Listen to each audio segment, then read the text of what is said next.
Breaking news Kashibugga Venkateswara స్వామి ఆలయంలో తొక్కిసలాట జరిగింది। ఈ రోజు కార్తీక ఏకాదశి కావడంతో పెద్ద ఎత్తున భక్తులు వెంకటేశ్వర స్వామి ఆలయానికి దర్శనం కోసం పెద్ద ఎత్తున పోటెత్తారు। ఈ క్రమంలో భక్తులు వెళుతూ ఉన్నప్పుడు క్యూ లైన్ లో రైలింగ్ విరిగి పడడంతో ఒక్కసారిగా ఆ రైలింగ్ పక్క నుంచి కింద పడిపోయారు। దీంతో తొక్కిసలాట చోటు చేసుకుంది। ఈ తొక్కిసలాటలో మృతుల సంఖ్య ప్రస్తుతం 7కు చేరింది। అందులో ఒక చిన్నారి ఉన్నారు। మిగిలిన వారందరూ కూడా మృతుల్లో మహిళలు ఉన్నట్టుగా తెలుస్తుంది। ఒకసారి మీరు బిగ్ టీవీ స్క్రీన్ పైన చూడొచ్చు। కాశీబుగ్గ వెంకటేశ్వర స్వామి ఆలయం అది చూడండి। ఒకసారి అక్కడ మెట్లు ఉన్నాయి, ఆ పక్కనే రైలింగ్ ఉంది। ఆ రైలింగ్ ఒక్కసారిగా ఊడిపోయింది। ఆ రైలింగ్ ఒక్కసారిగా ఊడిపోవడంతో దాని పక్క నుంచే అందరూ కింద పడిపోయారు। ఒకరిపైన ఒకరు పడిపోవడంతో ఒకరికొకరు తొక్కుకోవడంతో ఊపిరాడక 6 మహిళలు చనిపోయారు। ఒక చిన్నారి 7 సంవత్సరాల చిన్నారి కూడా చనిపోయారు। మిగిలిన వాళ్ళు ఆ రైలింగ్ కి యువతలో ఉన్న వాళ్ళంతా ఆ లైన్ లో ఉన్న వాళ్ళు పడిపోకుండా ఉండడం కోసం ఆ రైలింగ్ ని పట్టుకొని వాళ్ళు ఆపుతున్న దృశ్యాలు కూడా మీరు చూడొచ్చు।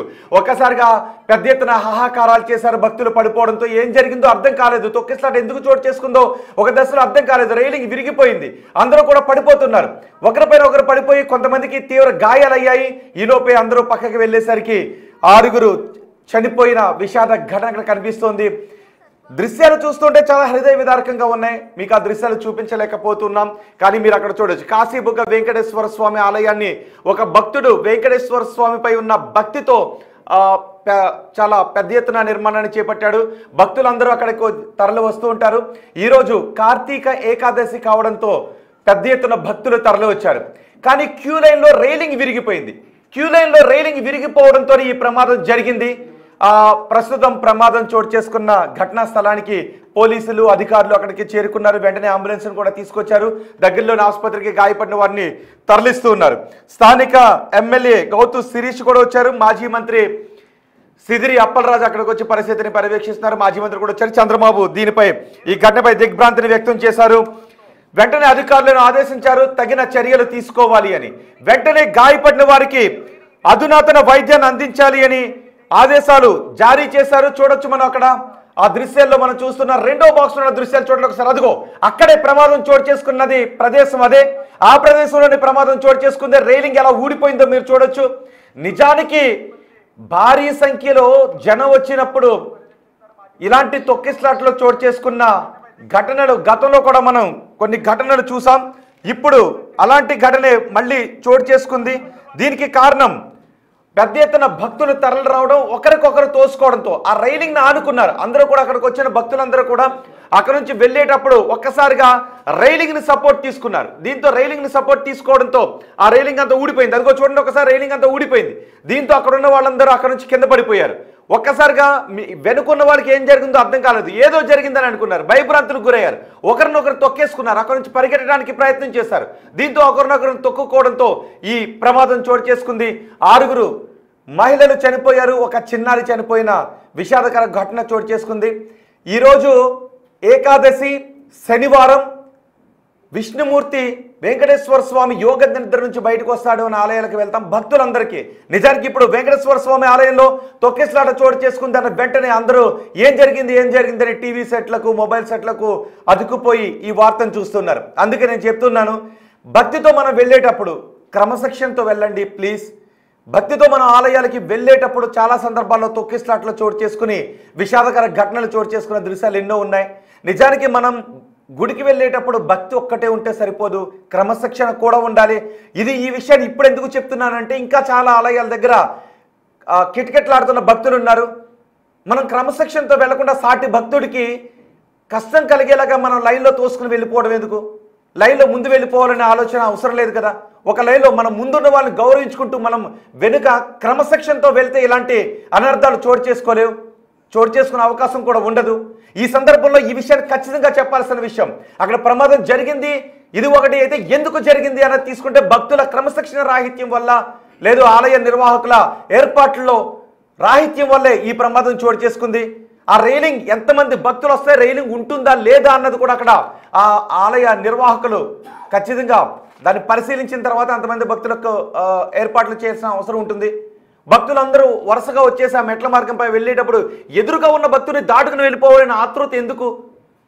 మిగిలిన ఆలయాల్లోనైనా దర్శనం చేసుకుంటున్న వాళ్ళు దయచేసి క్రమశిక్షణ పాటించండి। చూడండి ఒకసారి 7 అక్కడ ప్రాణాలు కోల్పోయారు। వెంకటేశ్వర స్వామిని శనివారం రోజు మంచి రోజు ఏకాదశి ఆయన యోగనిద్ర నుంచి బయటకు వస్తాడు అని అక్కడికి వెళ్ళారు.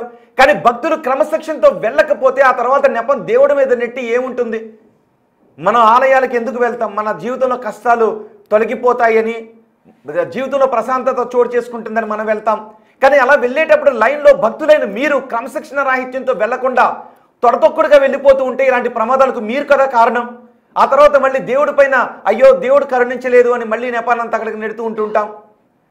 వెళ్ళే భక్తుల్లో క్రమశిక్షణ లేకపోతే ఎలా? ఆలయ నిర్వాహకుల్లో ముందు చూపు లేకపోతే ఎలా? 7 ప్రాణాలు కోల్పోయారు. ఎవరిని బాధ్యం చేస్తారు? చివరికి వచ్చి మళ్ళీ దేవుని బాధ్యం చేసే వాళ్ళు కొంతమంది ఉంటుంటారు. ఇది కాదు భక్తి. ఇవన్నీ ఓకే, భక్తి ఉండాల్సిందే, కానీ క్రమశిక్షణ కూడా ఉండాలిగా వెళ్ళే భక్తి. చూడండి ఒకసారి, అదిగో ఆ మొదటి బాక్స్లో చూడండి. ఎందుకంత కిక్కిరిసిపోవడం? దయచేసి ఇంకెక్కడైనా ఆలయాల దగ్గర ఉన్న భక్తులు ఒకరి వెనక ఒకరు వెళ్ళండి. చివరికి వెళ్ళేటప్పుడు దేవుడి దగ్గర గర్భగుడి దగ్గర ఒక్కొక్కరికి వెళ్ళే కదా దర్శనం చేసుకుంటారు. ముందు వెళ్ళిపోవాలని ఆతృత ఎందుకు? అక్రమ మార్గంలోనూ ముందుగా ఒకరినొకరు తోసుకుని వెళ్ళిపోతే దేవుడు మాత్రం కరుణిస్తాడా?